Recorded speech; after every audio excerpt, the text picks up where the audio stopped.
पंच परमेश्वरी को प्रणाम। प्रणाम करूं परमात्मा स्वरूप सद्गुरुदेव, संयमी जीवन के सहयोगी साथी मंडल, जिन्होंने हमारे जीवन में खुशियां भरी, हमारी खुशी के लिए जिन्होंने संयम लेकर साथ दिया, अनंत अनंत उपकारी परम पूज्य आदरणीय श्री अम्मा जी महाराज,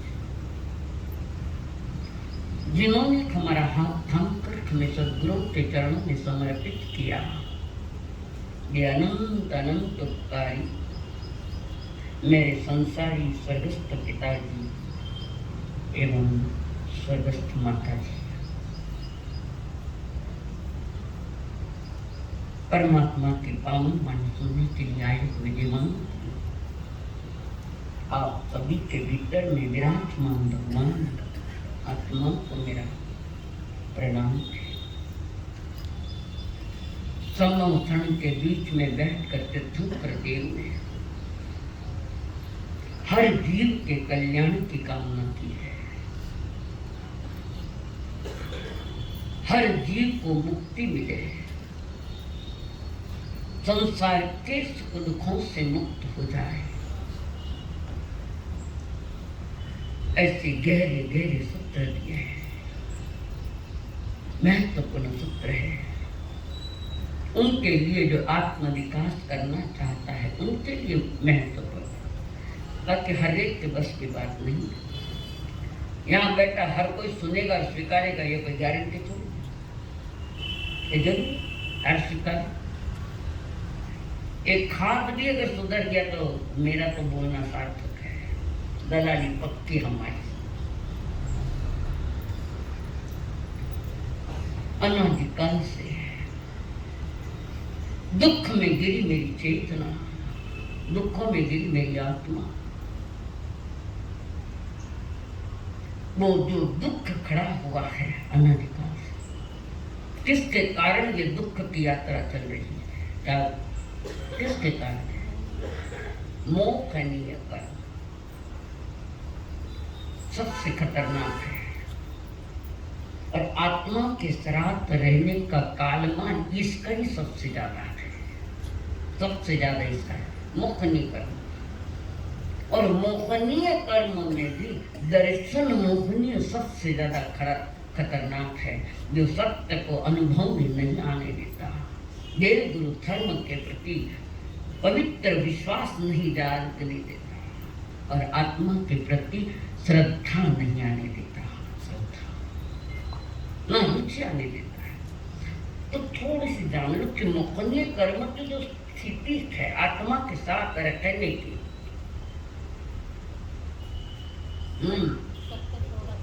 70 कोटि सागरोपम। अब सागरोपम ये तुम्हारे सर के ऊपर का विषय है, शाम को मिलना, बता दूंगी, लिखा भी दूंगी, शाम को जरूर आओ, बैठो, सुनो, सुनने के पैसा लागे। तो जैन मुनि जब फुकट सुना रहे थाने, बाकी के जब पैसे देने पड़े, अरे फुकट की कीमत नहीं है। मोहनीय कर्म राजा है, 70 कोटि और उस 70 कोटि सागरोपम में दर्शन मोहनीय कर्म जो है 69 कोटि सागरोपम, और 1 कोटि में तुम्हारा चारित्र मोहनीय आता है। इतना खतरनाक, जिसको हमारे 18 पापस्थान में एक स्थान है मिथ्या दर्शन शल्य। लास्ट में पाठ आए थे बहुत, 18 पापस्थान आ गए ना, लास्ट मिथ्या दर्शन शल्य सबसे खतरनाक। तो मोहनीय कर्म के बारे में काफी दिनों से चर्चा चल रही है। आदमी को सत असत का भान नहीं होने देता, धन में सुख है तो धर्म में सुख है ये उसके समझ में नहीं आने देता। कौन सा कर? मोह करने।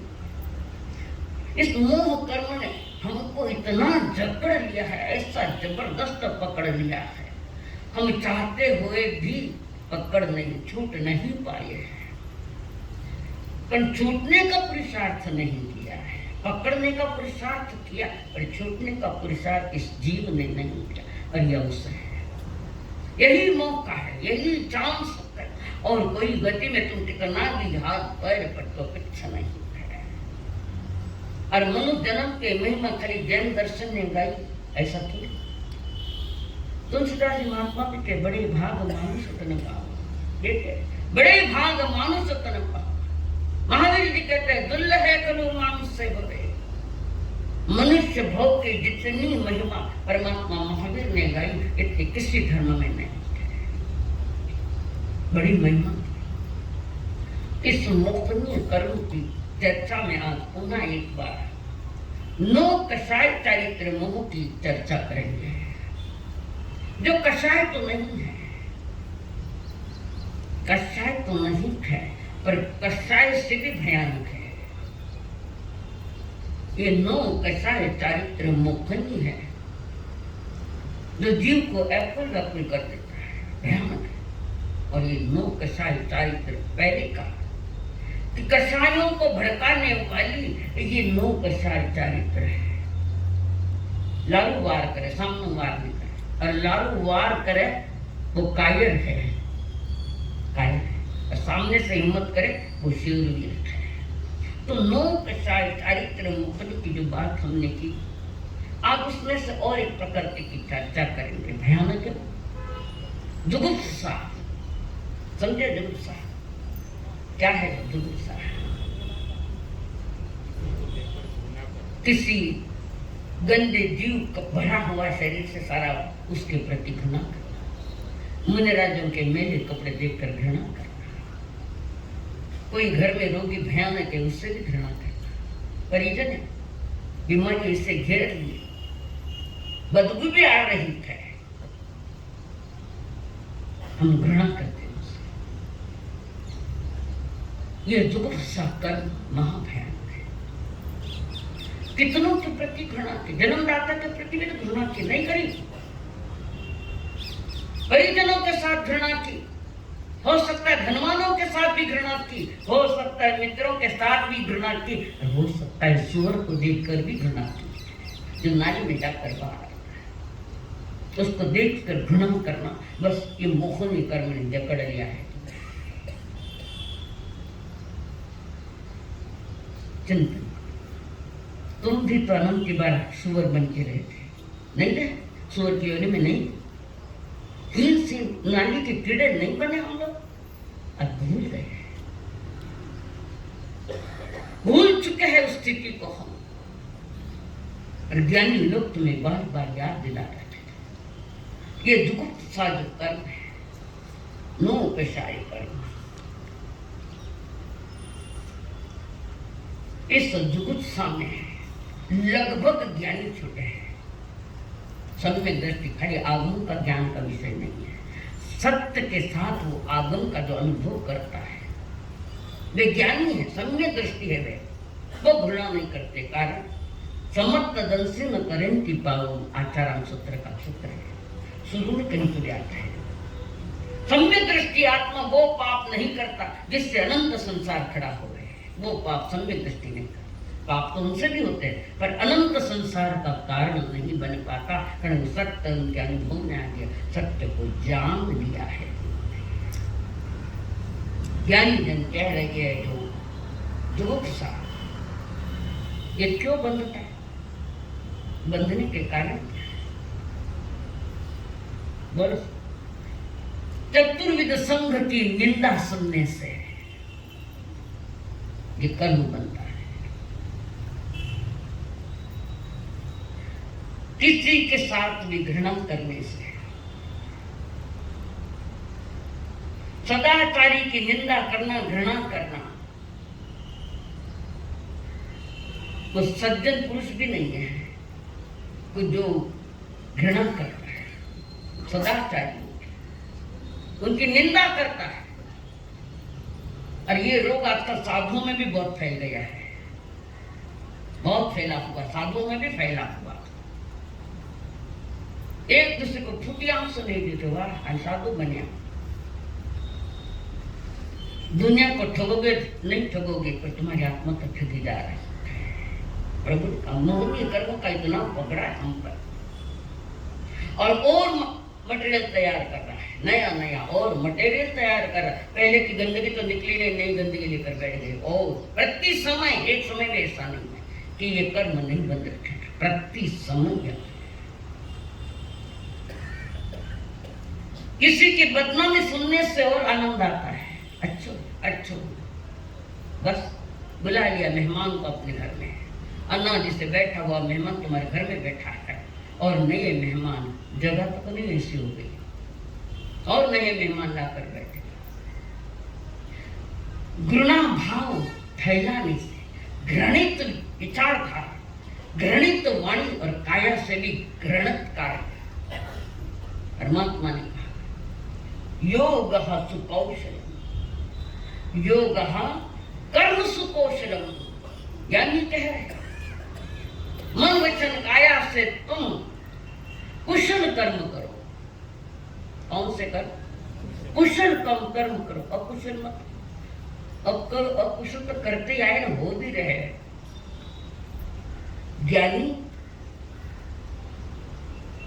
सुख में है चाहे दुख में है, दोनों ही घटना में ज्ञानी जागते रहते हैं। ज्ञानी जागते, अब जाने तो अंधकार में जा रहा है, पाप कर रहा है, नो कशाचारी। किरा शरीर किसका विचित्र देखे तो भी घृणा करता है। घर में भी खुद रहे तो कितनी गंदगी करे तो मैंने साफ कर ले, घृणा नहीं करे, और इस जेठानी लौटा कर दे तो मारूंगी। है कि नहीं है ये बातें? नहीं है, मानना पड़ेगा ये तो। क्यों मानो कि थाना घर में मैं गोचरी ना हो जाए, सब तमाशा देखा है। घृणा से भरा हुआ जीवन, जुगुप्सा से भरा हुआ हमारा जीवन, फजीती ज्यादा होगी इससे। तीव्र कर्म का बंधन हो रहा है, होगा क्या, डाउटफुल नहीं है। जीव बिगड़े हुए जीवन को सुधारने के लिए हमारे भीतर में पूर्ण जागृति होनी चाहिए कि आगम क्या कहता है, आगम अध्यात्म क्या कहता है, सदगुरु क्या कहते, इसकी जानकारी होनी चाहिए। थाने तो फक्त संसार की गंदगी की जानकारी, बाकी की जानकारी है। बड़ा खतरनाक है, नो कषाय चारित्र, और लंबे तक चलता है कि 8 स्थान में थोड़ा हिले है, बाकी तो संसार का हर प्राणी इससे प्रभावित हो चुका है। घृणा के साथ हम रह रहे हैं, यही तो गलती बार बार कर रहे हैं, यही गलती बार बार कर रहे, एक बार नहीं। अगर एक बार ही होती तो आप अभी तक तो मोक्ष में होते हैं। हर जन्म में वो बार बार की गलतियां, और गलती को गलती भी नहीं माने, ये और दुखड़ा है, ये और पीड़ा। गलती को गलती नहीं माने, मैं कर रहा हूं वो सही है, और कर रहे वो गलत है। संतों को भी गलत ठहराने लग गए लोग आज। डर तो कर्म और रीढ़ को नहीं, कर्म का कोई भय नहीं हमको। भटकती आत्मा इस शरीर से लेकर देखो इसमें किया गया है। मिटे भाव भाव के मन के भ्रम, भ्रमित है इंसान, पूर्ण भ्रमित है। सत्य का अनुसंधान नहीं, स्वरूप का ज्ञान नहीं है। स्वरूप का ज्ञान बताने वाले कोई सदगुरु है, संत दे। स्वरूप का ज्ञान भटक रहे, मन में श्रद्धा नहीं। भटकती हुई आत्मा को सही दिशा निर्देशन कर दिया जाए तो हो सकता है जल्द से जल्द उसको श्रद्धा की प्राप्ति होती है, यानी सम्यक दर्शन की, धर्म के प्रति प्रतीति जागे, विश्वास जागे, श्रद्धा जागे। थाने क्या मात्र श्रद्धा है, क्या मात्र श्रद्धा है बाबू? बदको घोड़े से बताओ है, मैं समझ गई, ये इशारा हुई है। औरों पर श्रद्धा की दुर्भाग्य की खुद पर श्रद्धा नहीं, सारे जगत पर श्रद्धा कर, खुद के नहीं। खुद के प्रति। औरों के भरोसे तुम्हारा जीवन है, आत्मा के भरोसे तुम्हारा जीवन है ही का ये जो नो कषाय चारित्र मोह में जो जुगुप्त सा है, जिसको कहते घृणा करना। और बताओ, यहां से बाहर जाओ कि एक दुकान है बाहर, है ना, सामने है, खानो ध्यान दे, हमारा ध्यान पे नहीं। उस लटकते मांस को देखकर भी अगर घृणा करे तो ये कर्म बंद है। ओ अच्छे पर राग क्या, बुरे पर द्वेष किया है, राग द्वेष की पर मांस को देखकर भी घृणा करे तो ये कर्म बंद है। ज्ञानी अच्छी चीज हो चाहे बुरी चीज हो, न्यूट्रल, किसी के प्रति अपनी ओर से कोई ओपिनियन नहीं देता, न कुछ करता। सड़क के किनारे पड़ी गंदगी से भी हम घृणा करते हैं। यहाँ तो सचित हो चाहे अच्छी, जीव हो चाहे अजीब हो, किसी के प्रति घृणा परिणाम नहीं आवे। ये ज्ञानियों के वचन है, कारण ज्ञानियों ने उससे जिया थे, स्वयं जिए थे। और हमारे भीतर में तो एकादशी मृत आदमी के सामने आ जाए, अच्छी उठने जाए, है तो नहीं है, तो नहीं, तुम्हारे घर में भी नहीं है। थोड़ी कहीं से देख ली, जैसे कि पूरा पवित्र अवस्था में बैठा, शरीर में पवित्रता भरी है, अरबी में बैठा कि पवित्र हो, तो गंदगी में बैठे हम लोग। प्रभु ने दिशा दी है, इस गंदगी से मुक्त होने के लिए मार्गदर्शन किया है इन कर्मों के माध्यम से, 8 कर्मों के माध्यम से। चौथे नंबर पर बैठे हैं अभी। सामने विशाल दर्पण था, दर्पण आरिस, सामने एक विशाल दर्पण था। दर्पण साफ सुथरा था, दर्पण पर मट्टी जमी हुई नहीं थी, साफ सुथरा दर्पण, और उसमें देखा जा रहा है, बार बार उस आरिसा में देखा जा रहा है, अपने आप को सजाया जा रहा है। शरीर का श्रृंगार करने में दीन बनी एक नारी उस आरिसा में देख रही है कि मेरे शरीर का सौंदर्य कैसे बढ़े। शरीर के सौंदर्य को बढ़ाने में लगे तो नालीरा सुअर बनना पड़ेगा। सजाया जा रहा है, जड़ को सजाया जा रहा है,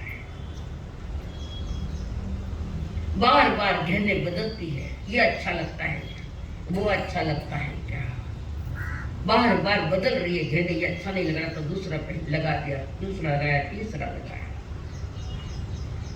कपड़े संवारती आरिसा में देखकर थे नहीं बाबाई आगे से पीछे से आसानी चौकी दिखे थे, चौकी देखो, दूसरी काड़ी, तीसरी काड़ी, चौथी काड़ी। कारण शरीर का आकर्षण है, आत्मा का आकर्षण है। और वो बार बार कंघी लेकर अपने बालों को सजा रही, पता नहीं कितनी स्टाइल से कर रही है, बार बार सजा रही है, अपने आभूषण को देखती जा रही है, और तन को सजाया जा रहा है। दर्पण में देखकर कौन जागे, खाने को हिल गए।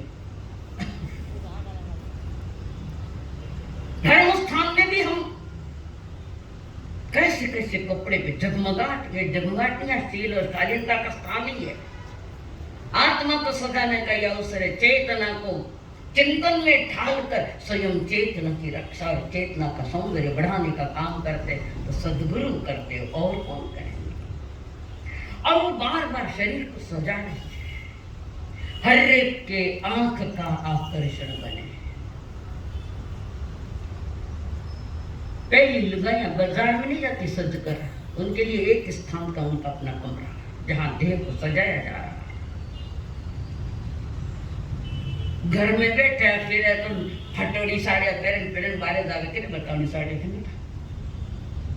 भारी भारी, सबके आंख का आकर्षण बनो मैं। बस यही दुख है यहाँ पर, यही घटिया का घटिया। वो चाहती है मैं सभी के आंखों का आकर्षण बनूं, और कोशिश भी चल रही है। वो एक नर्तकी थी, नर्तकी थी, नृत्य करके लोगों को रिंझा रही थी, पर आत्मा सड़ रही थी। और आज भी कहीं किसी को दिखाना होगा तो वो बार बार दर्पण में देखती है, देखती जा रही, कहीं कमी दिखे तो उसको क्लियर करे। आंख में लाल लगा है, टांग में काला लगा है, बेटा कैसा मत पता क्या है, किसको सजा रहे, चमड़े को चमारो तुम, इसका मतलब नहीं बेभान होकर आओ, व्यवस्थित आओ, पर किसकी सजावट कर रहे हो आप? अनंत बार इसकी सजावट हुई, और इस शरीर ने अपना स्वभाव छोड़ा। सड़न गलन विध्वंस औदारिक शरीर, इसका सड़ना गलना तय निश्चित है, निश्चित है। जिसको सजाना वो कहीं दूर चला गया जैसे, और वो बार बार सजा। जितनी शरीर की सजावट कहिए कि सब मेरे तरफ देखे, क्या ये धर्म है? धर्म है? शरीर को सजाने में लगे हम लोग, और वो सजा रही थी, इतनी मग्न थी वो सजावट में, उसे पता ही नहीं कितना समय चला गया। और उसको अपना शरीर देखकर, रूप देखकर अच्छा लग रहा है। ये मद है ना, रूप मद कहते हैं इसको। ज्ञानी ने रूप को सजाने की बात नहीं करी, स्वरूप को सजाओ जो मेरा स्वभाव पूर्ण आनंदमय, पूर्ण निरोधित है, पूर्ण स्वच्छ है, उसको सजाने की बात करी। मन में बार बार भाव उठे, मेरा जैसा सुंदर इस दुनिया में कोई नहीं। ये अहंकार सनत कुमार चक्रवर्ती को था। और भरत महाराज आभूषण पहन रहे, अंगूठी हाथ से गिर गई। ओ पर द्रव्य से, पर पदार्थ से मेरे शरीर का सौंदर्य है, वही वैराग्य आया अंदर में, वैराग्य। और वही आरिसा भवन में उनको सम्यक दर्शन हुआ है। लोग केवल दर्शन कहते नहीं हुआ है, सम्यक दर्शन उनका, सत्य का अनुसंधान कर लिया, सत्य को जानना। इस शरीर की शुभा पराये द्रव्य से नहीं शुभा, इससे वहां से निकले, दीक्षित हुए। 48 मिनट में केवल ज्ञान हुआ। भाई को नहीं हुआ, 12 कितने वर्ष, 12-13 महीने केवल ज्ञान था, बाहुबली। और इन्हें 48 मिनट में पा लिया। कारण परिणामों की ऊंचाई का विषय, हमारे परिणाम अंतर में कितने उठाने वाले हैं, उस पर डिपेंड है। खाली बाहर की क्रिया करने से तुम उठोगे कोई जरूरी नहीं है।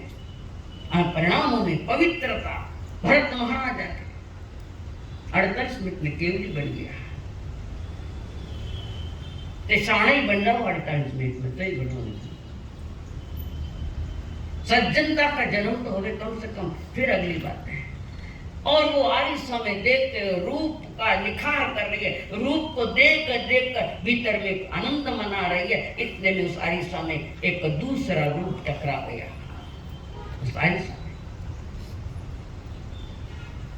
और उस आरिसा में वो प्रतिबिंब देखा, जैन मुनि जा रहे थे, दिगंबर मुनिराज।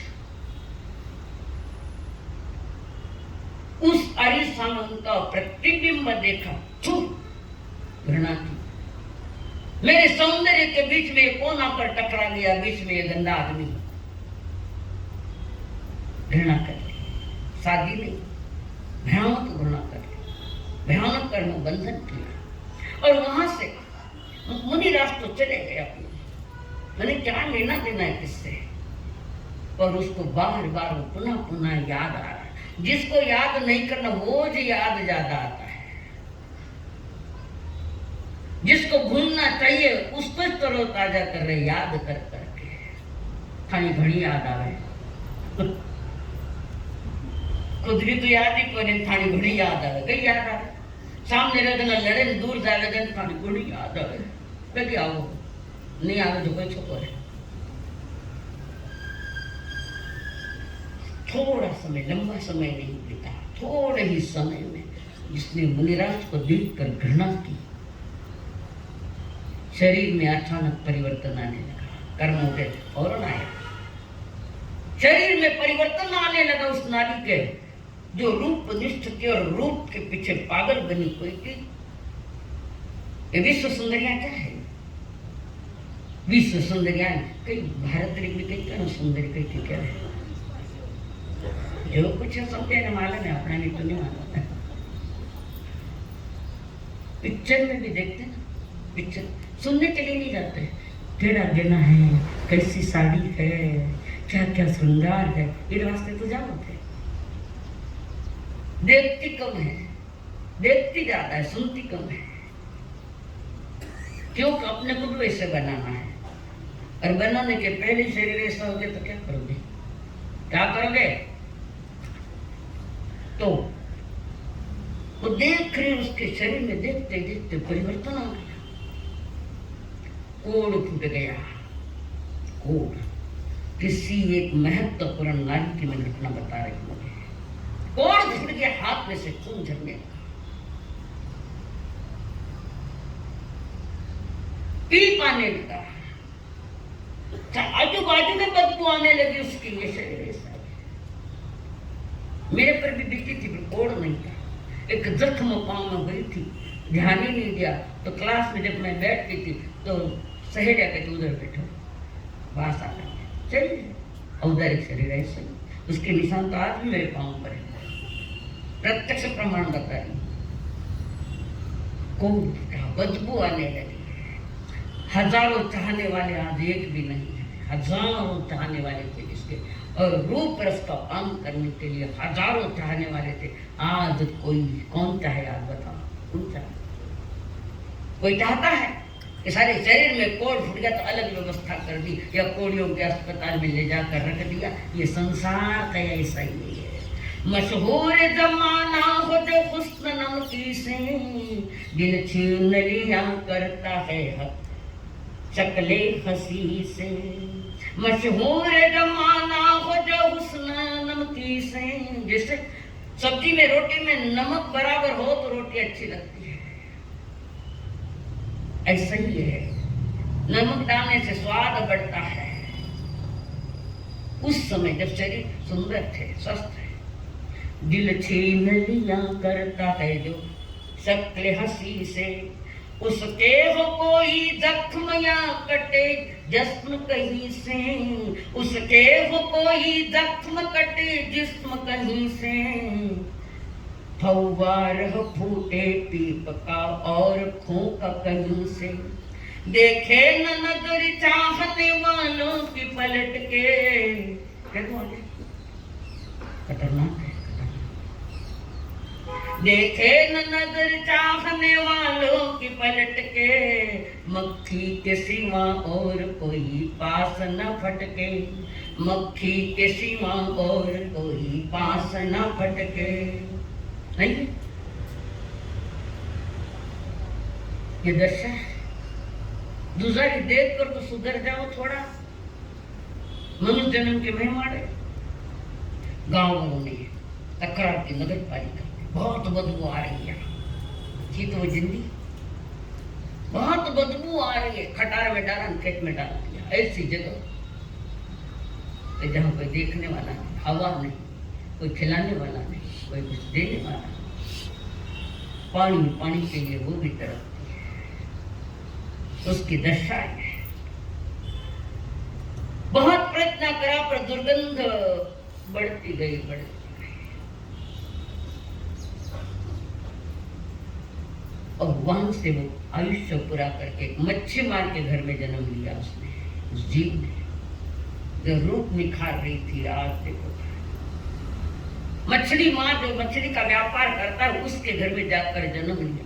घर में इतनी मछलियां हैं पर मछली से भी भयानक दुर्गंध उसकी आ रही है, इसलिए उसका नाम दुर्गंधा रखा था, दुर्गंधा।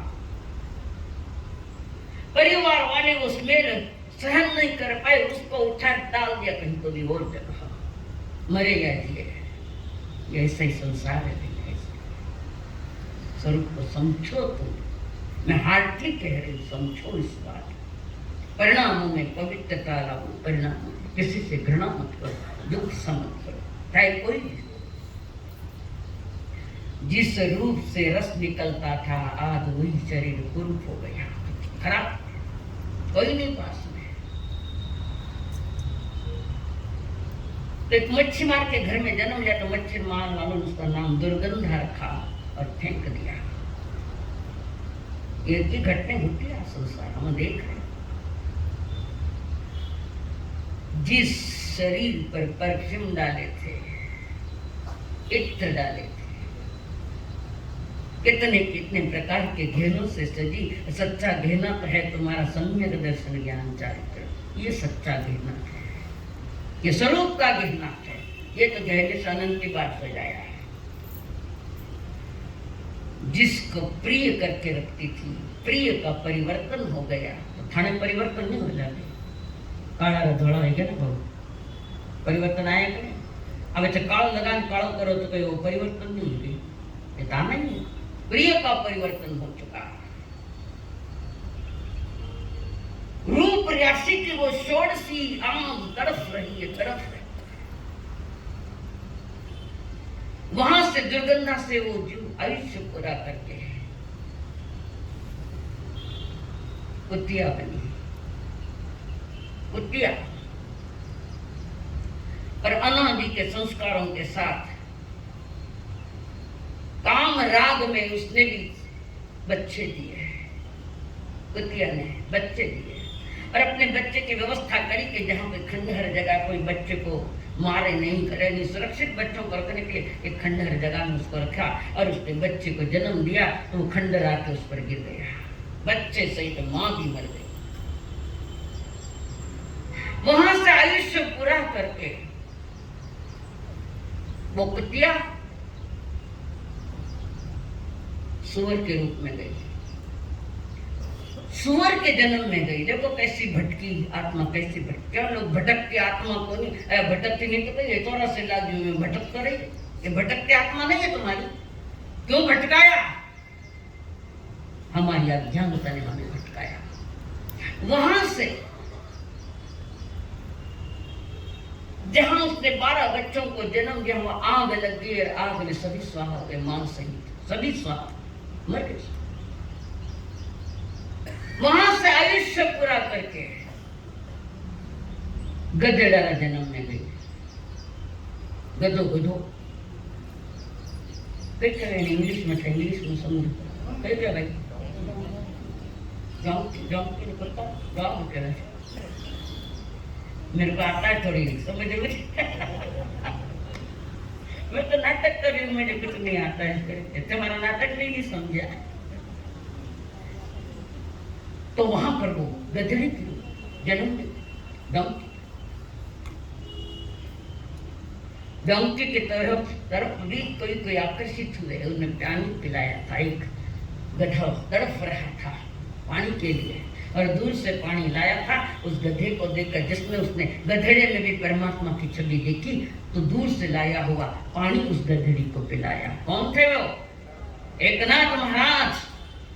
दूर से परिजनों के लिए गंगा जल लेकर आया और लोग दोस्तों ने कहा ये क्या कर इतनी दूर से लाई, अच्छा है परिजनों के लिए। ये भी किसी जन्म में मेरा परिजन था। ऐसा एक भी जीव नहीं कि जिसके साथ हमने रिश्ते नहीं किए थे, एक भी जीव नहीं। और एक बार नहीं, अनंत अनंत के बाद थोड़ा चिंतन करना अंत के विषय पर।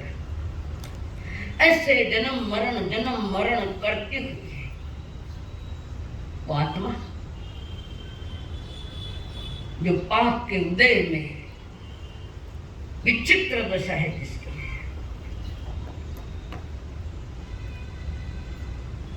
और ऐसे पापों को भोगती आई है। कहीं एक जगह ऐसी तड़पती रही। पाप का उदय है, वो कब तक रहेगा? जब तक तुमने तैयार किया है तब तक रहेगा। और अचानक उसी दिशा से मुनिराज जा रहे और वो तड़प रही थी पानी के लिए।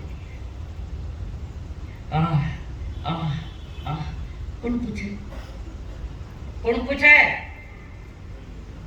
पैसा दे नरसा ने तो डॉक्टर ने लेना काम करने वाला ने, जिसने तुम्हें जन्म दिया उनके से नौकर कहाँ है सेवा कर रहा?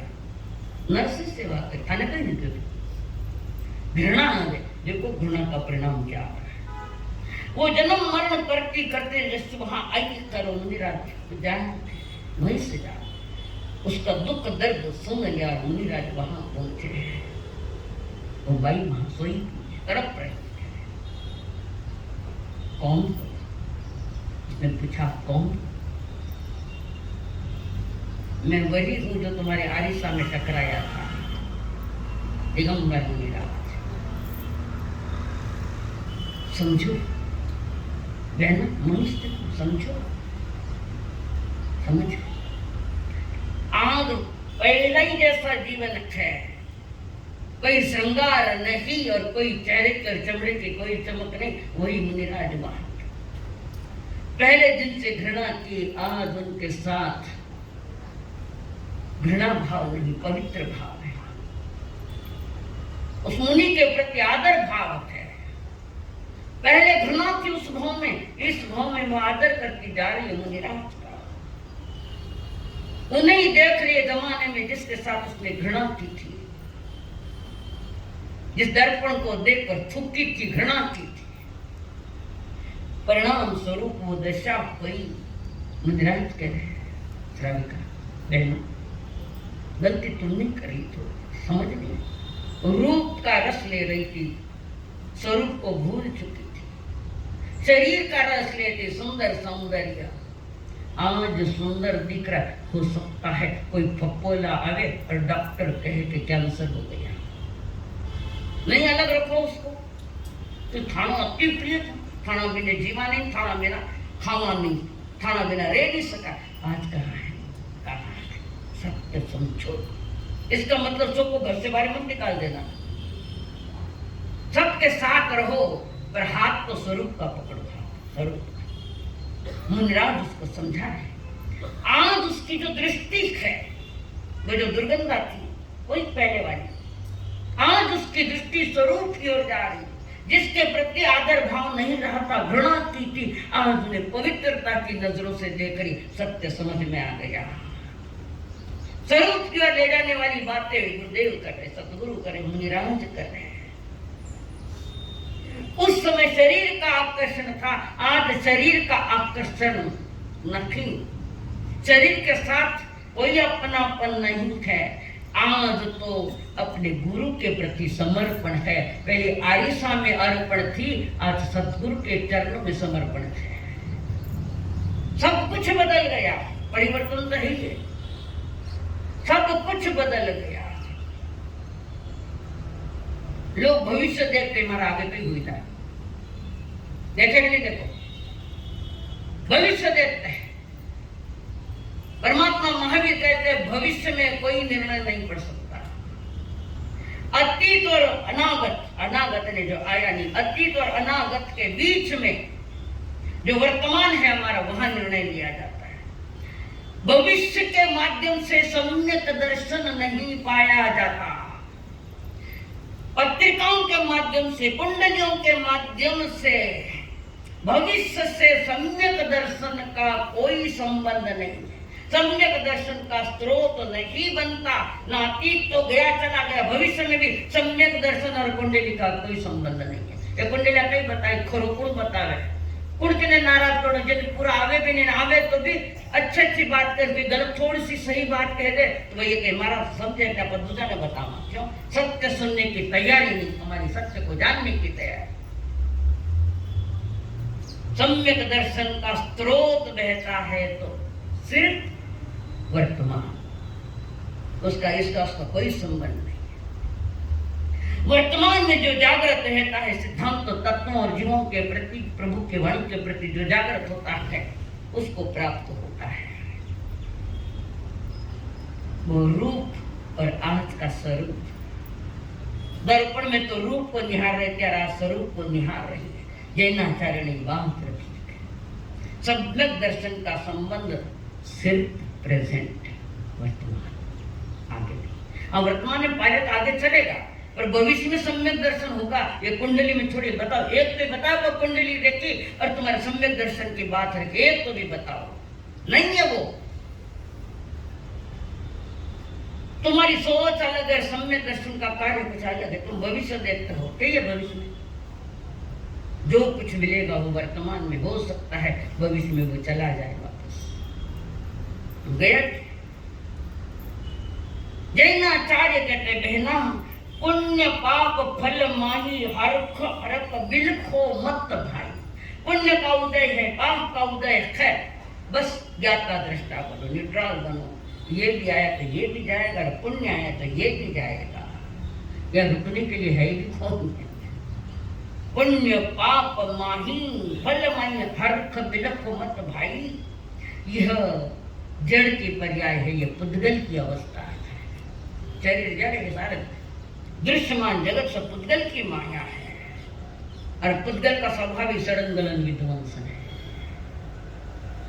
इतने ही कुछ करो, सारी दुकान पर परफ्यूम लाइन दे दो, शाम तक तो बास आने लग गई, नहीं है? जल्दी जल्दी देख लो बहना, तुम पहले क्या थी, देख लो, ध्यान से जान लो, ध्यान रखो। पहले की अपेक्षा आज मेरे जीवन में कुछ विकास दिख रहा है क्या? स्वयं को देखो कि पहले जो मैं था उसके अपेक्षा आज मेरे जीवन में मेरी आत्मा को कोई थोड़ा विकास हुआ है क्या? चिंतन करो। और विकास नहीं हुआ है, थोड़ा भी अच्छी तरह से परिवर्तन नहीं आया तो समझना व्याख्यान सुनने की परेड की है, पर सुना तो नहीं। थोड़ा भी विकास आ जाए नहीं, अपना ने को नहीं कर पाया, प्रिंटेड मैटर कागज नहीं बांधना है तो समझना विकास की यात्रा है। और नहीं समझना है वही करते रहे तो विनाश की यात्रा है। विनाश की ओर जाना या विकास की ओर जाना, ये तो आपका विषय, निर्णय तो आपका। जम क्षयम तम समाये, जैसा सुख उपजे वैसा। कर्मों की परंपरा अनादि से अनंत की है, उस अनंत का अंत करना और अनंत यात्रा पर चलना वितराग मार्ग की वो साधना मनुष्य की है और किसी की नहीं। अतीत को देखेंगे तो वर्तमान नजर आ जाएगा, अतीत तुमने क्या किया उसका फल, ये मनुष्य जन्म फल है, तुम्हें मिला हुआ फल, फल का ठीक से उपयोग करो। वर्तमान जो है वो अतीत के कारण ये वर्तमान ऐसा आया है, और यहाँ पर वर्तमान बिगड़ गया तो भविष्य की वही दशा है। अनंत की परंपरा को, अनादि की परंपरा को खत्म करने वाली ये जिनवाणी, ये पवित्र वाणी, योग सुपोषण, योग कर्म सुपोषणम, कुशलता पूर्वक मन वचन काया का प्रयोग करो, जिससे पाप बंद नहीं हो। परंपरा का अंत हो सकता है आप चाहोगे, बाकी जो हमारी रूप निष्ठिति आज स्वरूप में रमण करने की बात कर रही है, अमृत कलश पाया संतों के चरण में आकर समर्पण करने के साथ, संतों के चरणों में स्वयं को समर्पण कर दिया तो स्वरूप निष्ठ दिखाई दे रहा है। अमृत कलश पाया, आत्मा का अमृत कलश, संसार का कलश जहर से भरा, आत्मा का कलश अमृत से भरा, अमृत कलश। मुनि के वो वचन सुने, स्वरूप निष्ठ हुई। वहां व्रत लिए मुनिराज के पास से उस भाई ने व्रत लिए, व्रती बनी, और वो जन्म पूरा करके दूसरावी का कृष्ण महाराज की पटरानी बनी रुक्मिणी। कृष्ण महाराज की पटरानी बनी रुक्मिणी, जिसकी कोख ने भी दीक्षाएं ली और रुक्मिणी ने दीक्षा ली। आगे चल प्रद्युम्न कुमार जैसे पुत्र इसकी कोख से आए हैं, उसका अतीत पूरा बिगड़ा है और वर्तमान पूर्ण सुधरा हुआ है। सद्गुरुओं के वचन सुनने के साथ, व्रत लेने के साथ, वो कृष्ण महाराज की जो प्रमुख रानियां है, प्रमुख रानियां, उसमें नंबर आया रुक्मिणी का। व्रतों का प्रभाव देखो और कर्मों का प्रभाव देखो क्या हुआ। दोनों ही घटनाएं सामने है, दोनों घटनाएं सामने। उस समय रूप में निखार रही थी स्वयं को। गोरा गोरा देख बदन क्यों फूला है, फूला है। गोरा गोरा देख बदन क्यों फूला है, फूला है। 4 दिन की जिंदगी में भूला है, भूला है। 4 दिन की जिंदगी पर भूला है, भूला है। जीवन सफल बना ले रे, केवल मुनि समझाए, ओ जाने वाले गाले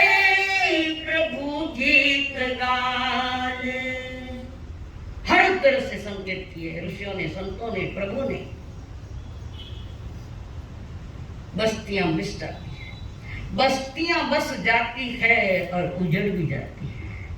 आज बस्ती है तो कल वहां जमीन मिलेगी। बस्तियां बस जाती है, उजड़ जाती है। मस्तियां मस्त से उजड़ जाती है।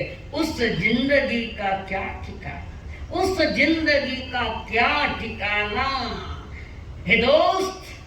किश्तियां साहिल पे डूब जाती है, किनारे पर आकर डूब गए। फाइनल मैच है फाइनल मैच में आकर बिल्कुल किनारे आ चुका, पर कोई राग का झटका लगा नहीं, कोई ये मोहनीय कर्म के झटके लगे। बैक टू पैवेलियन, निगोज की ओर जाना पड़ेगा। कैसे जीवन का उत्थान करते करते मुंजराज का एक दिन का सानिध्य, एक दिन का सामिप्य जिनको मिला, अवसराविका बनकर कृष्ण महाराज की पटरानी अग्रमनीषा के पटराना विशेष,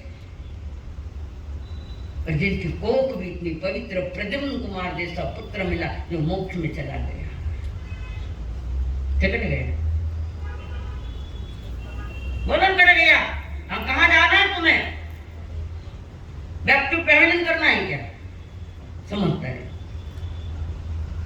थोड़ी अक्ल ठिकाने रखकर हमारे पास हो, छोटे छोटे व्रत जो तुम बराबर कर सकते हो, छोटे छोटे नियम लो, व्रत लो। जीवन नियमों में शोभा देता है।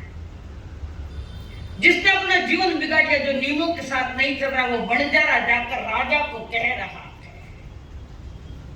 महाराज तुम्हारे गांव का ये जो है, जिसको रखा था हमारे यहाँ, उसने ऐसा अभद्र काम कर दिया। और राजा ने सुनी बिना माथा रो राजा, कोई बात फौरन निर्णय मत लेना, फजती उठे, सोच समझ के सुनकर, दोनों पक्ष सुनकर शांति से निर्णय लो। दिमाग ठंडा रखना पड़ेगा, मन शांत रखना पड़ेगा, तब निर्णय अच्छे पड़ते हैं, नहीं तो सारी गड़बड़ियां ही गड़बड़ियां हैं। और वो दोनों बच्चे वहां शेरों की बात कर रहे हैं और उनके बातों में दम है। महामंत्री कह रहे महाराज इसके बातों में दम है, निर्णय वापस लो, पहले जो सजा आपने सुनी हो पीछे लो। महाराज कह रहे हमने तो सुना कि नहीं, अन्याय होगा, पछताना पड़ेगा बार बार। और बच्चों कहना महाराज, आवाज क्या है? शेर का बच्चा है, शेर के बच्चे हैं और शेर ही होते हैं। आवाज सियार तो कमजोर है, वो थोड़ी बोले ले, तो क्षत्रिय का खून है शरीर में, और राजकुमार है वे दोनों, राजा को पता ही नहीं। अज्ञान दशा में न मालूम हमने कितने पाप किए हैं। मां हमारे ठाक को नहीं हो तो मन के कर्म बंधे थे, मैं डबल बंधे है, अज्ञान क्यों रही हो? डबल बंधे बोलते ना, ज्ञात या अज्ञात कर्म बांधे हो तो निकालो बांधे, हो भी कुछ नहीं है, डाउटफुल धर्म नहीं है, ये शंकाशील वाला धर्म नहीं है, ये धर्म आस्था वाला है। समझ?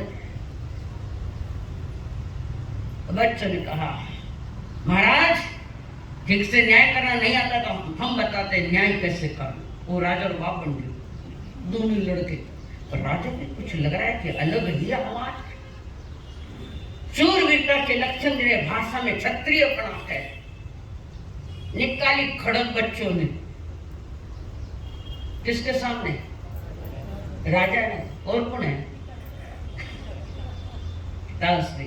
मालूम, अरे तो मालूम होते मार करे बाप ने, मेरे तो बच्चा ने मालूम ही नहीं है अभी, और रोका। और उस समय पर्दे से आवाज आई, महाराज मेरी कर्म कथा सुनो क्या है। सारी कर्म कथा सुने मलियागिरी, और वो सारी बात बता रही है मलियागिरी। राजा कहते ये तो मेरे से संबंधित है, ये तो मेरा ही परिवार है, मेरा परिवार है। वो बहना जो बात सुना रही है उनको क्या मालूम मलियागिरी है, वो बात सुना। कई बार नहीं पहचानते, वर्षों बीत जाते, किसी को देखे तो आखिर में नहीं, मैं पूछा था नाम, ओ हमारा सारा तिवार तो परिचय दी, मैं कहा हमारा परिचय में थानो परिचय में भूल गई।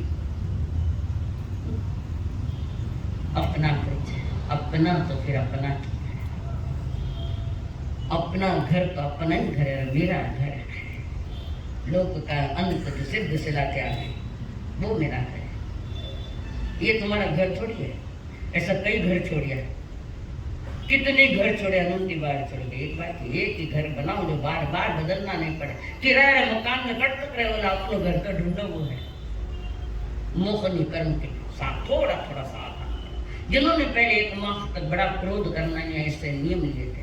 1 माह पूरा हो गया ऐसा है, मेरे पास क्यों कटे मार ससुगन दे दो आके, चला हाथ जोड़, माता ऊपर ही उठाना। 1 माह तक बड़ा क्रोध नहीं करना। घर में महाभारत करते ऐसा थाने भी सबने भी, और मने भी है भी, मैं भी है मैं, असुर भी क्या मने भी दो, मैंने चल हाथ जोड़ तो नहीं दे करके नहीं विचार। अचानक हो 1 माह परुषण तक संवत्सरी हमारा, वहां तक बड़ा क्रोध करेंगे नहीं, और घर में तूफान बनाने में निमित्त नहीं पड़ेंगे। ये मोहनीय कर्म को बचाएगा। जिन्होंने लिया वो धन्यवाद के पात्र है। और सारी बात मन लगे चले बोला हाँ, 1 महीना बड़ा क्रोध करना नहीं, 10 घंटे परिक्रमा में निंदा नहीं करिया, आटी नो आवाज थोड़ी कमी आई है। हाँ, तो पर्दे में बैठी वैसे सारी बात कह रही है, सारी बात बता दी और राजा सोच गया। सत्य सर्वदा सत्य है, कभी न हो ये असत्य। अभ्रपटल की ओट में छुपता नहीं आदित्य। बादलों में चांद सुरक्षित नहीं रहते, चाहे चांद हो चाहे उसकी रोशनी कम नहीं होती। हाँ, कमजोर हुई है तो खत्म नहीं हुई है, कमजोर बादल आ गए। तो कोई कितना कुछ भी कर ले, जो सत्य है वो सामने आएगा ही आएगा। सायर नीर अब भरी सभा में आवे, आ ही गए तो उसके बाद जो सत्य की बात समझ में आई। और शायर ने अपनी कहानी सुनाई राजा को। बड़ा भाई है, छोटा भाई बीच में नहीं बोले। छोटा भाई बड़ा बोले ना बीच में, छोटा नहीं बोलना। 2 के बीच में बोले वो मूर्ख होता है। 2 बोल रहे अपना मुंड माइंड निकालना, उनके क्या वार्तालाप है। शायर सुना रहा है और छोटा भाई वो नीर चुप है, सुन रहा है। और राजा ने देख लिया, जान नहीं लिया, और राजा अपने स्थान से उठे, अपने स्थान राज सिंहासन पर उठे। बच्चों को कहाँ पता है कि मेरे पिताजी वो आ रहे हैं। बच्चे कहते हैं महाराज 1 कदम भी आगे नहीं बढ़ना, नंगी तलवार है। बाप खुश है कि ये तो मेरे ही बच्चे हैं, इतने सुरानी है, इतने वीरानी, इतने पवित्र है, क्षत्रिय का ओज है, धर्मों को जानने वाले हैं, आगे मत आना। राजा कहता है शायद नहीं, आपने हमें नहीं पहचाना। कच्चे कान को तुम्हें क्या पहचाना है? तुम तो कच्चे कान को किसी के कहने से तुमने हमें स्वीकृति दिए। अगर यहाँ इसलिए हमारे पास अब क्यों आ रहे? अब तो क्लियर हो गया ना कि हम गुनहगार नहीं है।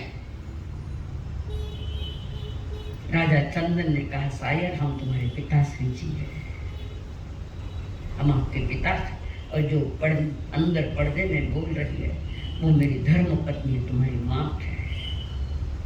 राजा ने अपनी विगत भाषा ही बता दी। कहानी एक ही बन रही है, हम एक ही परिवार के। जीवन की हानि नहीं कि एक नई कहानी तैयार है। और महाराजा चंदन के शायद ने पहचान ली, ओ पिताश्री जी आप महाराजा चंदन, और मेरी माँ अंदर है। बच्चे जाकर माँ का हाथ पकड़ा, माँ का हाथ पकड़ा, चलो माँ पधारो, महाराजा आए हैं हमारे पिताश्री जी, चलो माँ चलो।